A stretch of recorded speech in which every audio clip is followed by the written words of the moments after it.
Hamish Campbell, I'll start with you. What is your assessment of the floods and did the region's infrastructure actually hold up?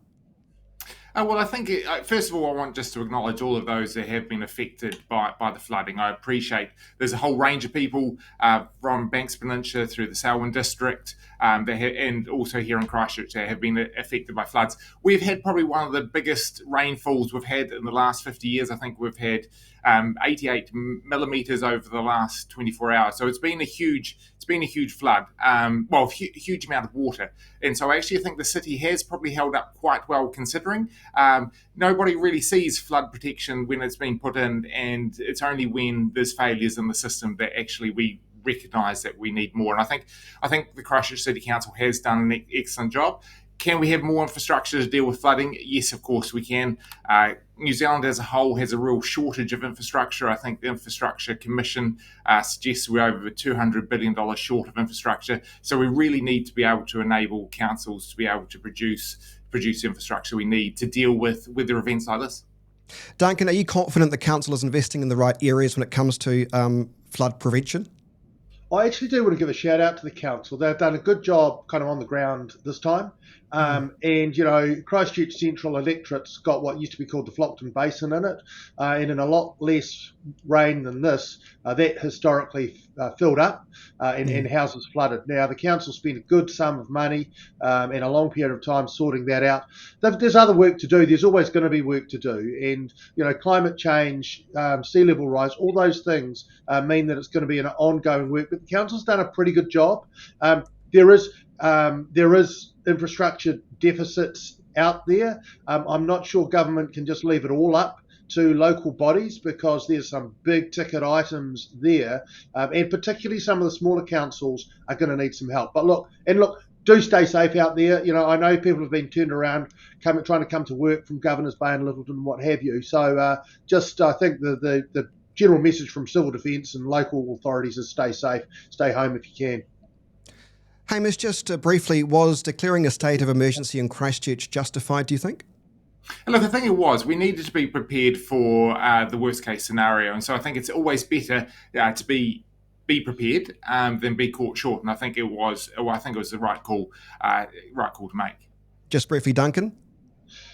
Yeah, better to do it preemptively and give people powers that they don't exercise than be late and not exercise the powers you need to. Let's move on to the government's decision to strip voting rights for prisoners. Hamish, do you back this move or does it cross the line on civil liberties? Oh, look, I back this move. And I think kind of if you do something we all have rights and responsibilities. And if you breach those, then there has to be penalties. And so we do need to be tough on crime. What I will say is, of course, even currently, if you're serving a sentence over 3 years, you don't get the right to vote. So this makes it far more consistent across the board, and we need to make sure that we are tough on crime. The previous approach has been called a soft approach on crime, and we've seen a huge increase in crime rate. So we really need to back victims here. If you do something, you do the crime, you do the time, and that includes not voting. Duncan, is that a point that, it's not going to change the world or set the world on fire with this result, but Hamish has a point, doesn't he, that why should prisoners be handed the privilege of voting when they're already chosen to reject rules of a law-abiding society?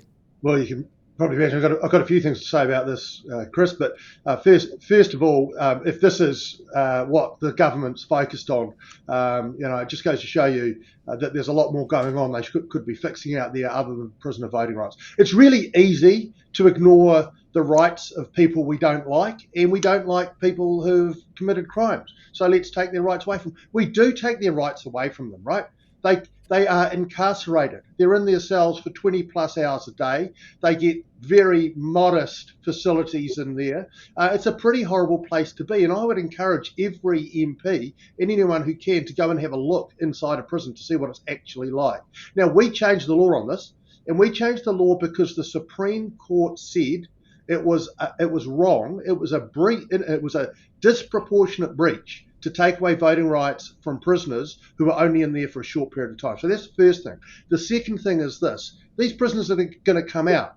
We actually want to teach them how to be contributing members of society.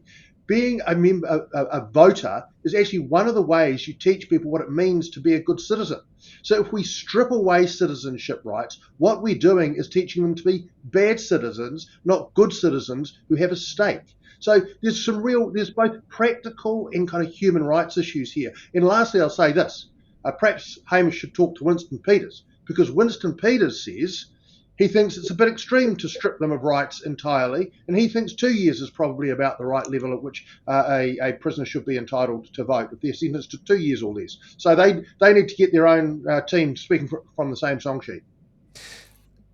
Duncan, isn't there a risk, though, this sends the wrong message about consequences for serious crime? Well, this is why I say go and have a look in a prison. I regularly go to prisons, and I'm going to Mount Eden prison later on this month or next. Now, if you go in there and look at the grey walls of a cell, the smallest cell in New Zealand that's currently occupied is 6 square metres. There is someone spending 20 plus hours a day in a 6 square metre cell. That is about the rate at which you could take 3 paces in one direction and 2 paces in the other. That's got a bed and a toilet in it as well. Now, if you but think Duncan, but hang on, Duncan, it's not supposed to be a holiday camp or a luxury accommodation provider. It's prison. Pace out 6 square metres. What I'm saying is the deprivation of liberty is the punishment. And taking away voting rights is an additional and unnecessary punishment. You've got to remember the right to vote is put in our Bill of Rights Act. So what we've got to say is this is a reasonable and proportional thing. Now, what the balance we struck was guided by the Supreme Court, which said a universal stripping of voting rights is inappropriate. People who are incarcerated for a very long period of time for very serious offences, that's one thing. But people who are in there for 6 months or so because they've, stolen some money or whatever, sure, they should be in prison. But stripping this right is disproportionate and unnecessary. But the real point is this. We've got a health system in crisis. We've got kids' school lunches that are absolute crap. And this government is distracting us by a discussion about 2,000 people's voting rights. Okay, Hamish, I'll get you to respond to that. What a load of rubbish. At the end of the day, New Zealanders have the right to go about their daily life without being a victim of crime. And we are dealing with the healthcare system. We are getting on top of our education system because it has had 6 years of neglect. So it's all well and good for Duncan to sit here and say that we're focusing on something small. We're actually getting an awful lot done. And it's going to make it consistent. If you go to jail, you don't get to vote. Not maybe if you have this sentence, you can get to vote. If you have that sentence, you don't. If you do the crime, you do the time, and you don't get to vote. Got to move on. The council's reviewing its Three Waters options, as we know now. This is because of the government's decision here. But Hamish, I'll go to you on this first. Isn't it obvious, though, the current system is working well without any more interference required? Why fix something that apparently is not really broken? Look, I think this has been on the back of a whole range of discussions that we had last parliamentary term, which I think ended up in a bit of a disastrous space. So, yes, I think Christchurch, after the earthquake, we've invested a lot in our water infrastructure. We want to keep those assets with the council. And so that, of course, is what we're doing. It's making sure that we have sustainability in our water sector while also maintaining high standards of water quality, which, of course, is a public health issue. So, of course, what we want is good infrastructure, not only now, but also into the future. Fair enough, Duncan. We don't need some kind of another bureaucracy to get involved in the waters of Christchurch, do we? I mean, the council seems to be doing a fine job looking after Three Waters. Well, the council's not doing a bad job, and recent days have shown that. But it's about the long-term plan, and as Hamish said earlier, across New Zealand, there's about 200 billion needed to keep water infrastructure, Three Waters infrastructure up to scratch. Now, rates alone don't seem to be working because in terms of what's going to happen in 30 years, we're not renewing our pipes and so on and our infrastructure fast enough. So we do need to have a system which kind of gives some discipline. The challenge for the council doing it entirely in-house is that every 3 years we have people standing for mayor and other positions who say, I won't put up rates. And if you don't put up rates, you can't fix pipes. Now, that's the ultimate problem, and that's why you need a little bit of distance so that you can say, have an infrastructure plan which is disconnected from the democratic process, but the democratic process has some oversight of it. Okay, so either or you can answer this question, gentlemen, because I'm confused. At the moment, as I say, things seem to be working okay. Is this about trying to decide whether or not the government puts more money into the structure of our wastewater systems? I mean, I just don't quite understand why we're even having this discussion now. Hamish, is it because councils are underfunded? I don't understand why we're having this now. Different councils have done a different have had a different approach to how they've dealt with the water. Some councils have done a really poor job. Here in Christchurch, I think we've done a relatively good job, but it's also making sure that we have transparency to see what's going. And of course, as Duncan mentioned, some people standing for election might want to promise something flash, and that's kind of whiz bang that people can see, whereas a lot of our water infrastructure is unseen, and it's only when there's a problem that it actually pops up into kind of the public eye. And so it's about making sure we have the transparency and the structures in place that we can actually in the future have good solid water infrastructure. Speaking of elections, Duncan, Labor putting anybody up for mayor? You going to stand?